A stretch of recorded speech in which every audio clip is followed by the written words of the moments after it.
The ultimate craze of superstar Jeet. Hello friends, welcome to the new episode of my channel I Prince. এখন একটা poster নিয়ে কথা বলবো, যদিও এটা ফ্যানমেড পোস্টার, এটা অফিসিয়াল পোস্টার নয়, কিন্তু অনেক অফিসিয়াল পোস্টারকে এই যে পোস্টারটা, ফ্যানমেড পোস্টারটা কোথাও গিয়ে ছাপিয়ে গেছে, এবং তার সঙ্গে সঙ্গে আমার কিছু বক্তব্য রয়েছে, সবটা নিয়ে এখানে কথা বলবো। তো একদম ফার্স্টে যেটা বলি যে বহু যুগ আগে বাংলাতে কমার্শিয়াল মার্কেট খুব স্ট্রং ছিল, যেটা এখন প্রায় বলা যেতে পারে খুবই খারাপ একটা পরিস্থিতির মধ্যে দিয়ে যাচ্ছে। এবং আমি বলেছিলাম যদি মার্কেটকে কেউ ফেরাতে পারে সেটা জিততেই পারবে, এবং সেটা সে করে দেখিয়েছে, যে কারণে আমরা এখন প্রত্যেকের কাছ থেকেই একটা করে কমার্শিয়াল সিনেমা পাচ্ছি। ইভেন খাদান আসছে, যেটা নিয়ে আমি প্রচণ্ড পরিমাণে এক্সাইটেড, এবং খাদানের ক্রেজও চরম লেভেলের। বাংলাতে কমার্শিয়াল সিনেমার ক্রেজ বরাবরই ছিল, শুধু কমার্শিয়াল সিনেমা সবাই অফ করে দিয়েছিল বলে জিনিসটা খারাপের দিকে যাচ্ছিলো। যদি সবাই করতে থাকতো তাহলে আজকে আমার মনে হয় এই পরিস্থিতি হতো না। অন্তত এই বছরটা দেখে তো তাই মনে হচ্ছে। 2023-এ তো খুব খারাপ একটা অবস্থায় যাচ্ছিলো, 2024-এ কমার্শিয়াল আলোচনা প্রচুর হচ্ছে ইন্ডাস্ট্রিতে, এবং কমার্শিয়াল ফ্যানমেড পোস্টার নানা রকম জিনিস এটা ওটা তো ঘটছেই। এবং খাদান নিয়ে আমরা সেই জিনিসটা দেখতে পেয়েছি, প্রচুর পরিমাণে ফ্যানমেড পোস্টার রয়েছে। এবার আমি তখনও বলেছিলাম যে সব ফ্যানমেড পোস্টার নিয়ে কিন্তু আমি ভিডিও করি না, সেগুলো কেমন কীরকম কোয়ালিটি হয়েছে, কী লেভেলের হয়েছে, সেগুলো দেখে আমি কিন্তু ফ্যানমেড পোস্টার নিয়ে ভিডিও করি। তো খাদানেরও একটা ফ্যানমেড পোস্টার দেখে আমি ভিডিও করেছিলাম, যেটা তোমরা হয়তো দেখেছো, সেটা নিয়ে কথা বলছিলাম, সেটাও দারুণ ছিল।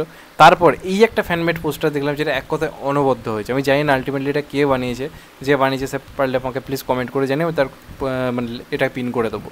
মানে অবশ্যই জেনে যে কেউ লিখে দিল পিন করে দিলাম তেমন ব্যাপারটা নয়, যার থেকে জানতে পারবো সিরিয়ালটি সেই বানিয়েছে তারটা আমি পিন করবো। তো সে যে কাজটা করেছে এক কথা কিন্তু অনবদ্য। ব্যাপারটা এটা হচ্ছে কি, এই যে কমার্শিয়াল সিনেমাটার কিন্তু কোনো অফিসিয়াল অ্যানাউন্সমেন্ট হয়নি, কোনো মিডিয়াতে কোনো সিনেমার নাম লেখা হয়নি, সবটাই ভেতর থেকে খবর।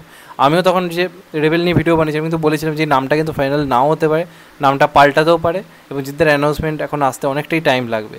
আমি কিন্তু এই কথাগুলো বলেছিলাম। তা সত্ত্বেও দেখো এই নামটাকে কেন্দ্র করে একটা সিনেমার হাইপ কোথায় গিয়ে পৌঁছেছে। মানে জাস্ট নামটা শুধুমাত্র এই মুহূর্তে দাঁড়িয়ে লিক হয়েছে, জাস্ট যে এই নাম হতে পারে, সেটার থেকে দেখুন কত ফ্যানমেড পোস্টার অলরেডি শুরু হয়ে গেল, তার মধ্যে এটা একটা। তো এর থেকে বোঝা যায় বাংলা সিনেমার ক্রেজ চলবে, এবং জিদ্দার ক্রেজটা দেখার মতো। এবং জিৎ আর দেব এই দুজনেরই ক্রেজই শেষ, এরপর কারোর ক্ষেত্রে আপনারা এই জিনিস দেখতে পাবেন না। ছোট্ট উদাহরণ দিচ্ছি, মির্জার কটা ফ্যানমেড পোস্টার বেরিয়েছিল আপনারা বলুন না, কারণ অঙ্কুশের এখনও সেই ক্রেজটা তৈরি হয়নি, হয়তো আস্তে আস্তে হবে।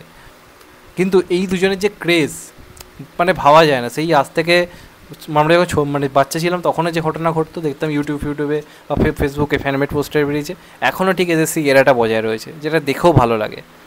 তো জিদ্দার আপকামিং সিনেমা রেবেলের এই অফিসিয়াল পোস্টার বলবো না, ফ্যানমেড পোস্টারটা এসছে, তোমরা দেখো, আমি তোমাদেরকে একটু একটু করে দেখাচ্ছি।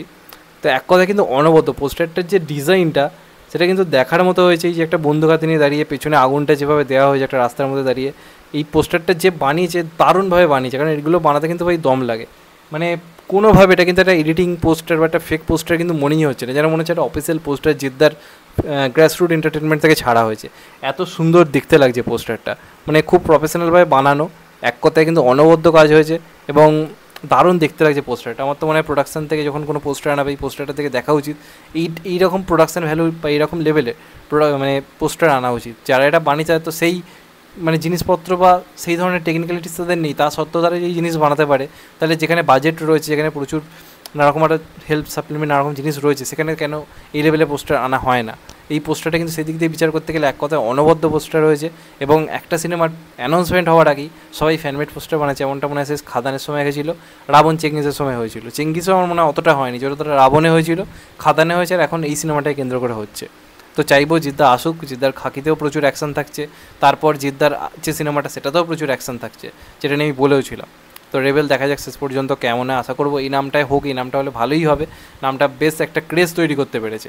সিনেমার নামের তো একটা ক্রেজ থাকে, যেটা কিন্তু মানুষের ক্ষেত্রে হয়নি বা বুমেরাংয়ের ক্ষেত্রে হয়নি, যে সিনেমার নামে ক্রেজ চেঙ্গিস রাবণে ছিল, তেমন এই নামটা যদি অফিসিয়ালভাবে ফাইনাল, আই থিঙ্ক বেশ ভালো হবে। নামটার মধ্যে একটা কমার্শিয়াল ভাইবস রয়েছে।